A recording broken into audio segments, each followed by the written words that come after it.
All right, now taking a look at the packages. President Muhammadu Buhari said that corruption in the education sector continues to undermine investments, while critics downplay funding by focusing only on budgetary allocations, urging a more comprehensive re-evaluation of expenditure.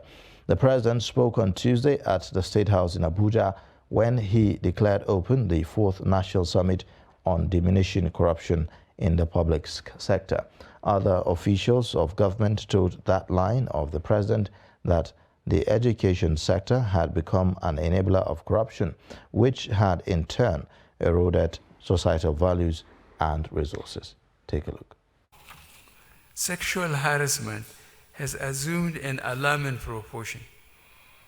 Other forms of corruption include payroll padding or ghost workers, lecturers taking a full-time appointment in more than one academic institution, including private institutions, lecturers writing seminar papers, projects, and dissertations for students for a fee, and admission racketeering, to mention only the most glaring corrupt practices.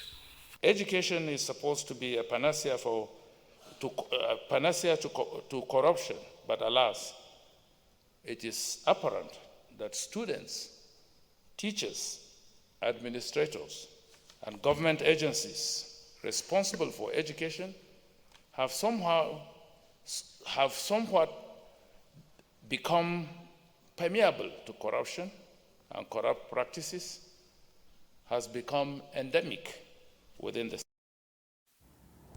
Meanwhile, Speaker of the House of Representatives, Femi Gbajabiamila, and a delegation of lawmakers met on Tuesday with President Muhammadu Buhari. He said President Buhari is studying the recommendations from negotiations between the House of Representatives and the Academic Staff Union of Universities. Mr. President, as usual, had a very good listening ear, and he took the report of the House. He accepted it. We discussed it at length, the details of the report, and he wanted to go through them himself. And we will get back to. He will get back to us. We have another meeting on Thursday between our good selves and Mr. President for his final decision. Absolutely very hopeful. We had a good engagement. We had a good engagement.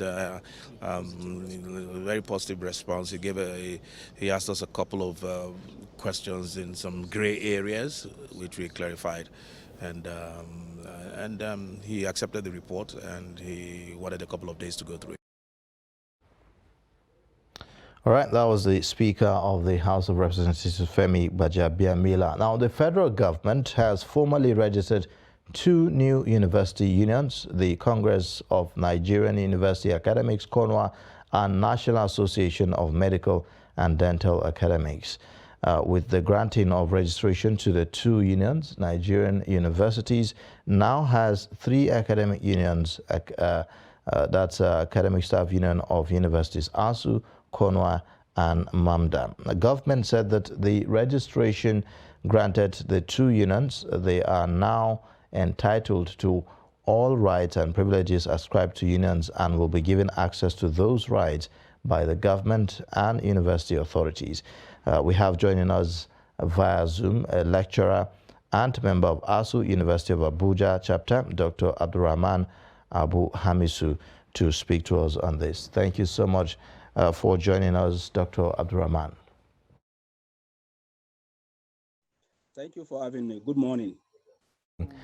All right, so first let's get your reaction or your take on this new development. It looks like the impasse between the federal government and ASUU is taking a new dimension with the registration of these 2 unions. Yes, Oku said that it's taking a new dimension because it was widely reported that 2 other unions are set to be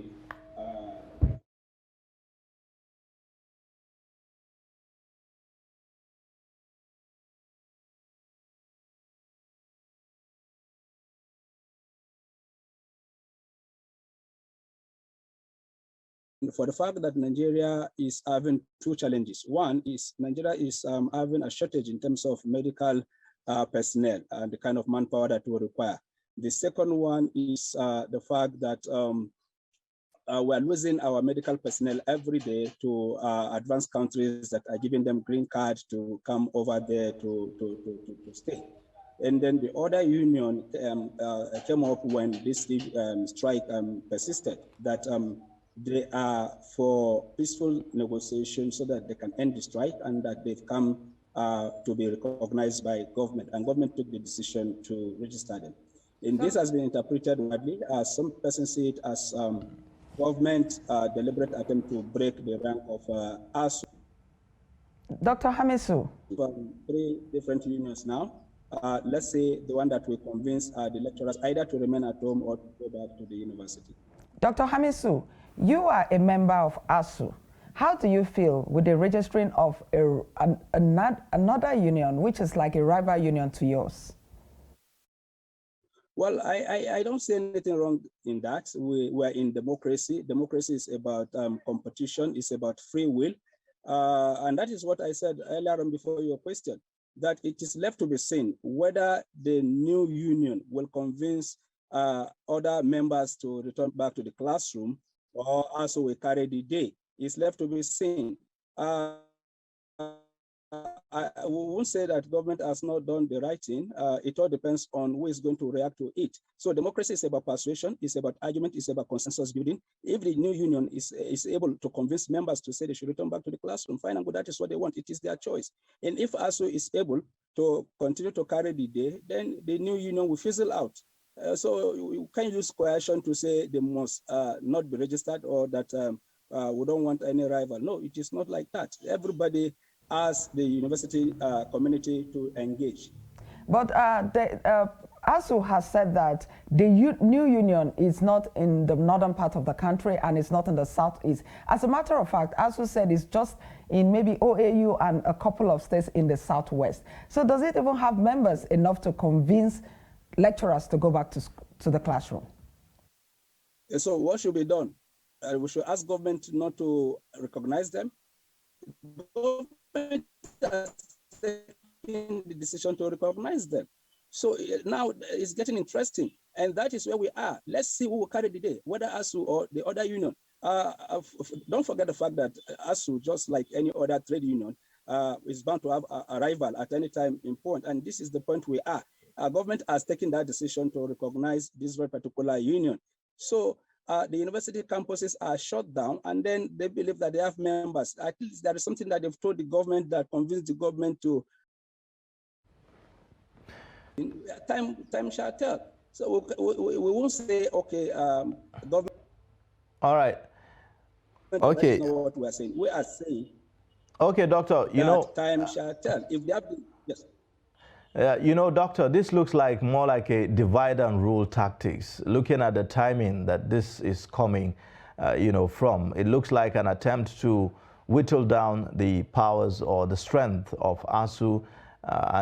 So what would be the implication of this on unionism in the country? You see, this is not the first time government is doing this. It has been done before, even around 1981 during Shomolu Labor Union, where there was issue of wage increment, and the government decided to recognize a new union. That union fizzled out. It fizzled out because the Shomolu-led labor union then felt that they don't want to break their ranks. Let us understand one thing. Let us be frank with ourselves. It's not every member of the academic that is in support of ASUU that likes ASUU. That is we are on strike, and we're on strike because of some issues. And government decided to register another union, whether it is divide and rule or not, until we allow ourselves to be divided.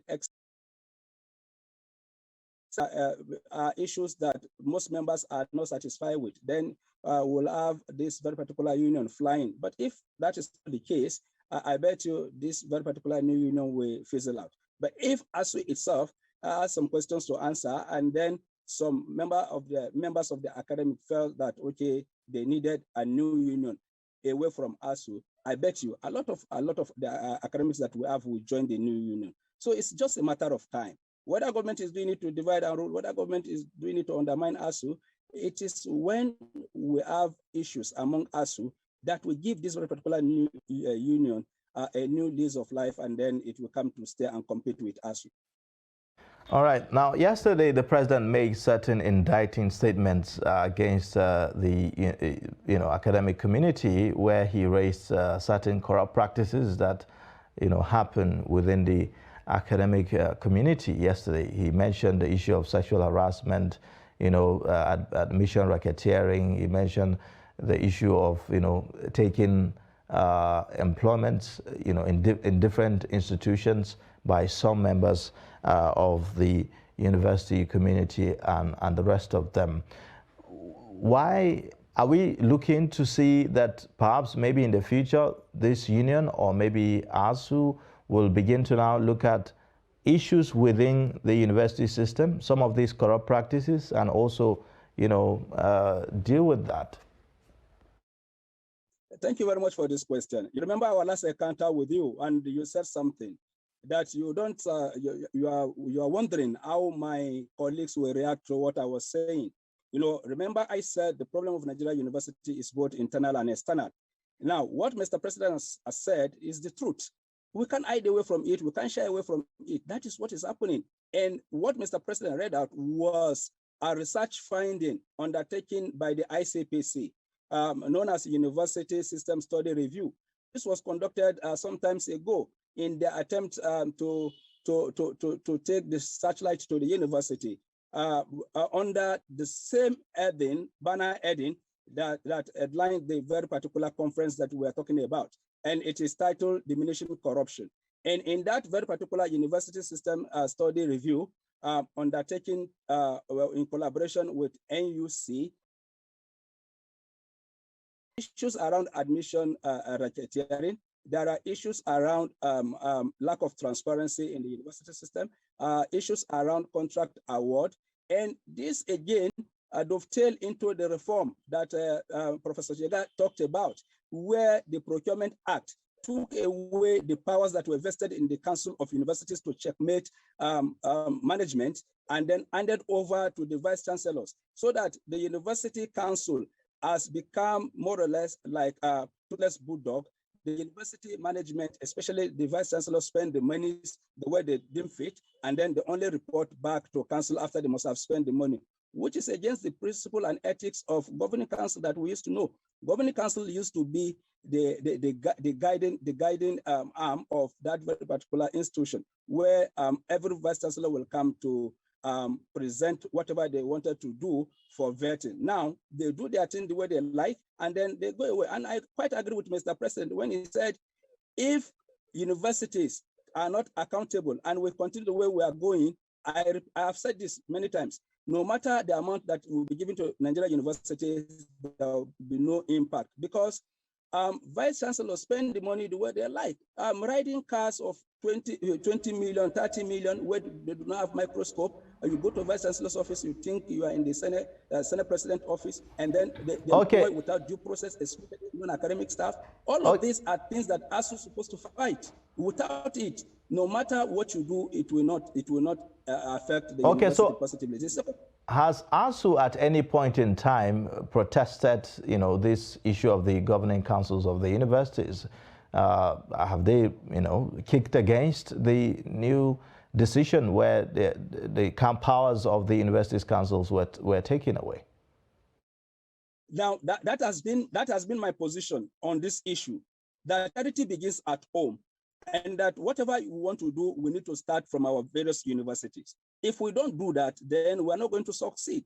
For instance, the issue of grades alteration and grade for money that Mr. President talked about, that is not issue of funding.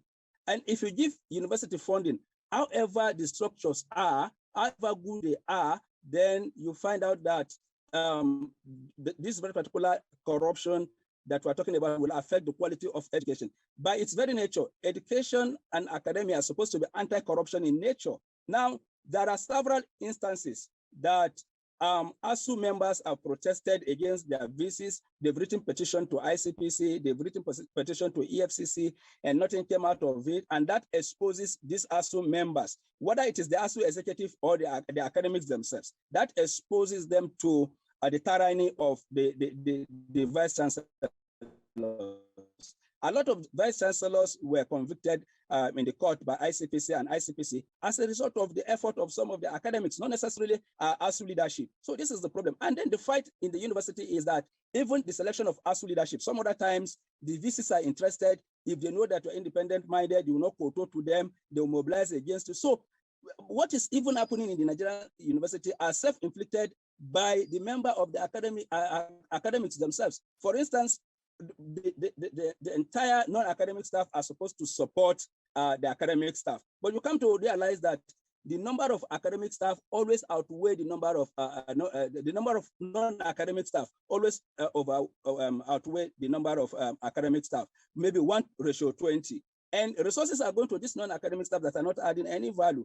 And the people that are supposed to produce knowledge, share knowledge, and disseminate knowledge are not getting anything to do that. They will tell you there's no research funding, but there is overtime for the non-academic staff that are supposed to support the academic staff. So unless and until we go back to our various universities and beam such light on the leadership of our universities, then I bet you will get results. If not, I will continue to go this way. All right, Dr. Hamisu, based on what the president said yesterday, it brings to mind the fact that ASUU needs to begin to look inwards. And you have said that in some universities where ASUU tried to do that, they were victimized by their vice chancellor. So what's the way forward?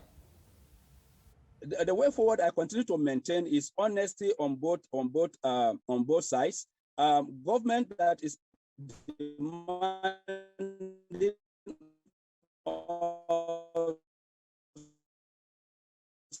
to be proactive in helping and to those that are desirous, they are not investigated, and then these copies of petitions are equally find its way or their way to the various vice chancellors' offices to intimate them about the names and persons that have written this petition, leave much to be desired, and then it will not really encourage anybody to stake his or her neck. So if we want to reform the educational system, we must be able to do it collectively, so that where there are issues around infraction, about purchases, because what is happening is appalling. You have a university that has a faculty of engineering. The same university is awarding contract to a private engineering organization to construct maybe 200 meters road. All right. How would we get? All right. All right. Thank you, Dr. Abdurrahman Abu Hamisu. Unfortunately, we cannot take more because of our time. Very, very insightful thoughts and perspectives there. Thank you so much for joining us on Daybreak. We'll take a short breather now, and then when we return, the show will continue. Please stay with us.